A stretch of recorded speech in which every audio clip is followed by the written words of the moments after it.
Okay, and like I said, especially in property investments, extremely important. Your network is very, very important. You really need to have a good team of lawyers, property agents, bankers, developers, and sometimes, many times also like-minded investors. Okay, many times I see some of my students every 6 months, some of them. So first question we always ask, last 6 months, what have you bought? How much have you bought?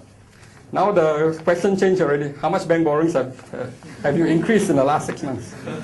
Okay, no point you buy 5 and then I feel bad. Eventually you only borrow 300,000, I buy 1, I borrow 1, 2 million. I think I still have done better than you. Okay, so it's changed the question now. Don't say how many you have bought. How much have your bank borrowings increased? Okay, just bear with me. By the end of today you will realize why I am emphasizing on your borrowings.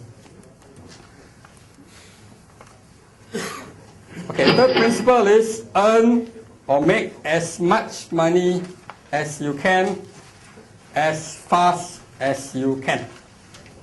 Okay, no matter what, I feel business is still the way to go, because in business, the sky is the limit as far as your earning ability is concerned. Okay, as an employee, you roughly know end of the year, I'm lucky to get maybe 2-3 months bonus. Hopefully I still have my job. Okay, so there are other concerns like that. Okay, so like I said again, the sky is the limit for business. So you really need to position yourself that you get to determine your own destiny. You see, sometimes you may be doing business, but many times your destiny may not be in your hands. I'll give you an example. I know some AIA senior managers, the agency managers and all that. And what these guys, about 2-3 years ago, they were like about 2-3 years away from retirement, and they had almost 2 to 3 million worth of AIA stock. Okay?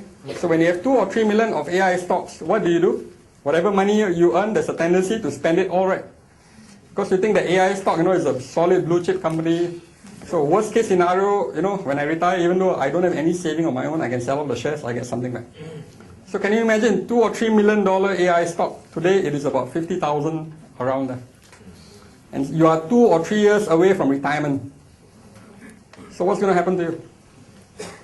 I have to start working all over again. Okay, so sometimes you see, even as an employee, or sometimes you do your investment in such a way, it is everything in one basket. It is very, very risky. Okay, because many times your destiny is not really in your hands. Especially like these AIA agency managers. Just because somebody did something in the US, which was, and that affected the entire company.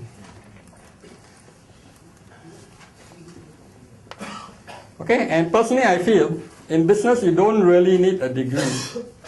Alright, how many of you know successful business who got no degrees? I think most of us we don't. You don't really need experiences, because you can partner with somebody who's got the business experience. And many times you don't even need the money, because you can partner with someone who can fund the enterprise. There are basically 2 things you need. One is you need the guts to take the risk, and also the ability to talk your way and influence people. That's it.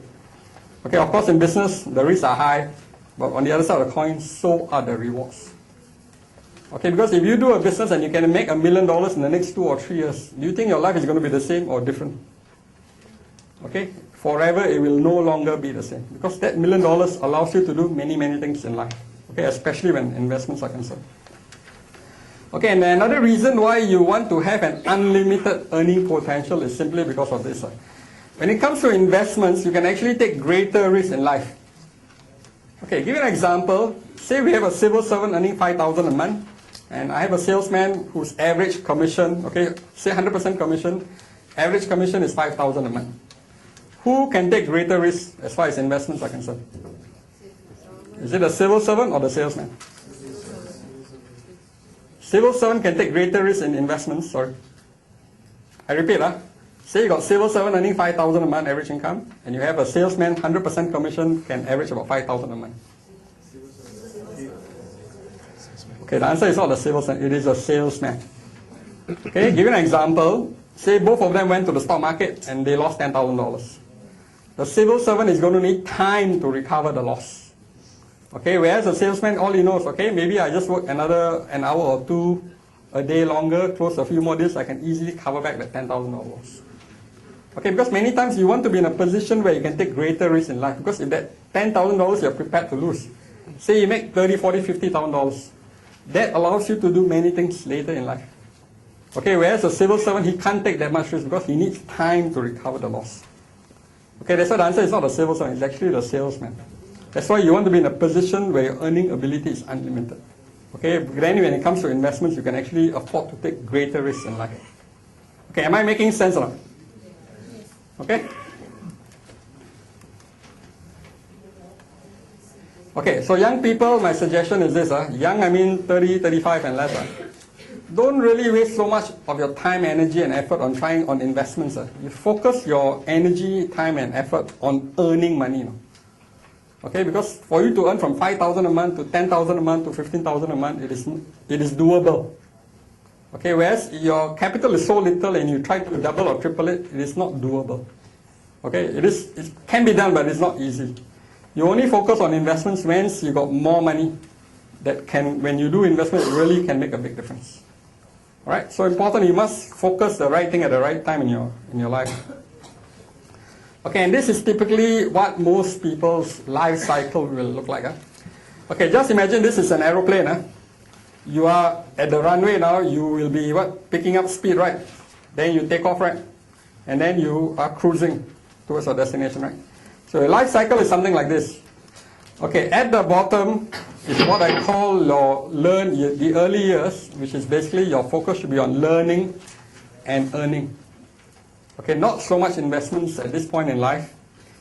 Okay, and then what you must do is you must look for that big break in life. Okay, if you can make $1 million within the next 2 or 3 years, your life will no longer be the same. Okay, many times a lot of people are still where they are because they still haven't got the big break. Okay, and the big break can come from anywhere. For some people, it could be marrying a rich spouse. That's a very big break.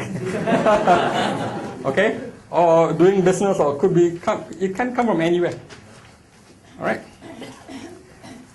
And in between is what I call the takeoff here. Okay, that's a time where you really need to take bigger risks in life, and also that's a time when earning and investing becomes important.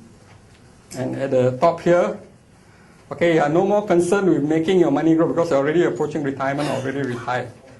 Okay, because this is something you don't want to happen. Okay, you don't want to run out of money before you run out of time. Okay, so even in the worst case scenario, it doesn't grow, it is okay because you're more concerned about preserving your capital. Alright? Because end of the day, see, you never know whether you're going to live for the next 10 years, 20 years, 30 years, or 50 years. Okay, you never know. Okay, so you've got to make sure that that money can last as long as you're around. Alright, because end of the day, you want some money to be around, at least you give some money away to your children or donate for donations or for what have you. Alright, fourth principle is save as much as you can.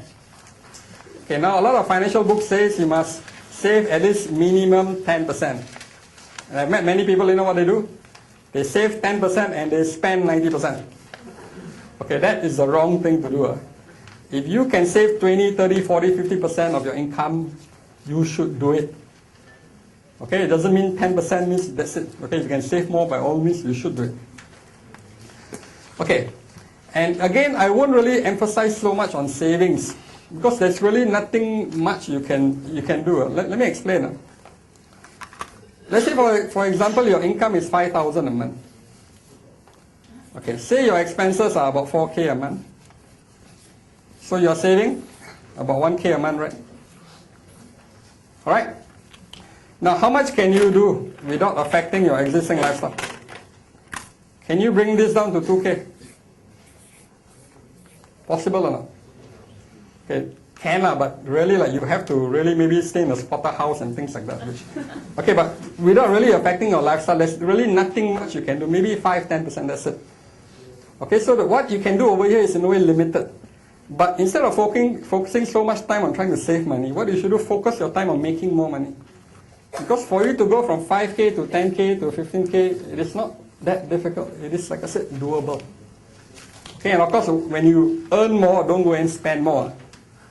Okay, make sure you earn more and at least maintain the more or less the same lifestyle. That's when your savings increase. Okay, so don't really focus so much on saving, even though it's important. Focus more on the earning money part. Because over here, the sky's the limit. Here, maximum you can do is 5-10%. Beyond that, it's already a big change in lifestyle.